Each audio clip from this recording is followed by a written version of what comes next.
What about Ilia? Because he's moving up to 155, right? Yeah, always. And you guys have a long history. Yeah. That press conference 2 years ago was one of the most fucking entertaining press conferences of all time.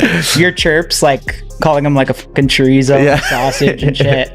That's what he should have changed his name to. That's funny. He's changed his nickname to a nickname, hasn't he? Like Legend or something. Yeah. Should have changed it to El Chirip. Paddy Pimblett expects to get past Michael Chandler quickly at UFC 314, with his sights already set on Ilia Topuria afterward. He wants Topuria to be his next major target and is promising an aggressive performance if the two eventually meet. What do you make of his like involvement? Because that was a long time ago, and now he's kind of fucking leveled up like yeah, crazy, he has. right? But we always knew he was a good fighter. Know what I mean? Like that's sort of what pisses me off about him. Even though I hate him and I think he's a bellend, like I wouldn't lie and say he's a shit fighter because he's not. But that's what he says about me, and it made me laugh when he said, "What did he say? He called me fat." That's like, lad, you can't make your weight division anymore that you are champion of, and you're trying to call me. Heading into UFC 314, Paddy Pimblett was carrying serious confidence. His matchup with Michael Chandler represented what he saw as the next step toward a championship opportunity. Paddy wanted to defeat Chandler, climb the lightweight rankings, and eventually challenge Ilia Topuria. He made it clear that he preferred winning the belt himself before facing Ilia, viewing Topuria as the ideal opponent for his first title defense. For now, though, Chandler remained the immediate priority. Paddy expected to end the fight within 2 rounds, either by knockout or submission, emphasizing that his goal was simply to secure the victory rather than chase an entertaining war. His main thing that you've got to watch out for is power in his hands. You know what I mean? He comes forward and he throws big left hooks, big overhand rights. As soon as he gets punched in the face, he just wants to have a brawl, and I'll be using that again. Paddy Pimblett respects Michael Chandler's aggressive style, but believes that same tendency to engage in wild exchanges could become a weakness. Paddy argues that Chandler sometimes prioritizes exciting the crowd instead of focusing completely on securing the win. In Paddy's view, that mindset could create openings and reveal a lack of confidence under pressure. He believes Chandler's desire to produce entertaining fights may ultimately work against him when they meet inside the octagon.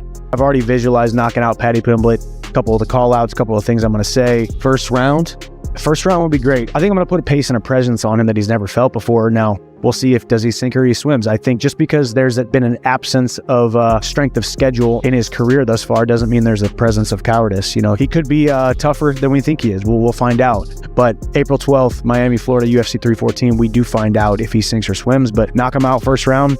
Go out there, rip off a crazy promo draped in the stars and the bars. Hopefully President Trump is cage side. Get the entire place. If Paddy Pimblett gets past Michael Chandler, he already has a clear plan for what comes next.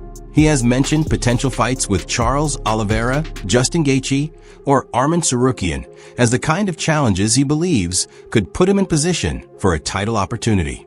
Paddy sees 2026 as the year he can break into the championship picture, while also viewing his fight with Chandler as a chance to establish himself as part of the division's next generation.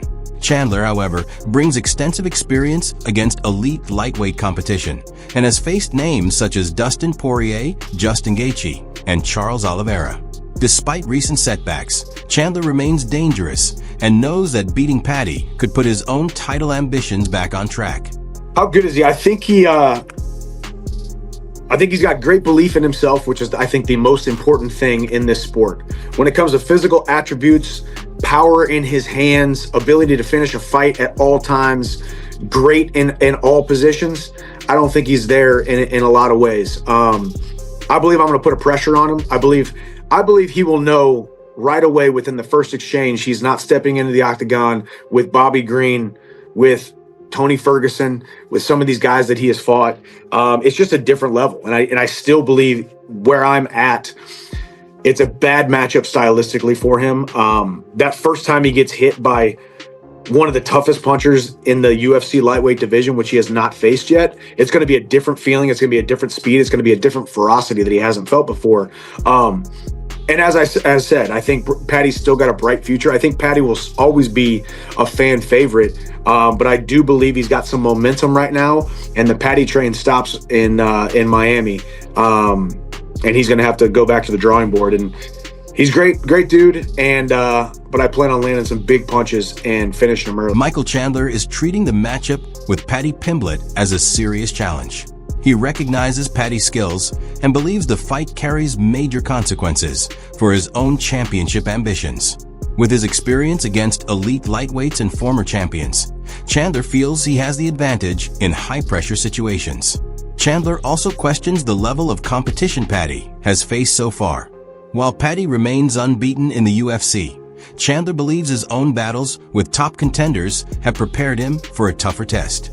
His explosive style, experience, and ability to close distance quickly could become key factors when the two finally meet. I just went 25 minutes with the world's history's UFC's greatest grappler of all time. So I'm not going to say I'm not worried about getting submitted, but I am going to say that no Bobby Green when it comes to being on the ground and submission defense. So he has continued to gain more steam and gain more credibility because he's fighting tougher and tougher competition. I feel like his skills are finally catching up with his brand, and the UFC fans are starting to embrace him more. That's why this fight is exciting. People will tune in, and those are the kind of fights I like to be a part of.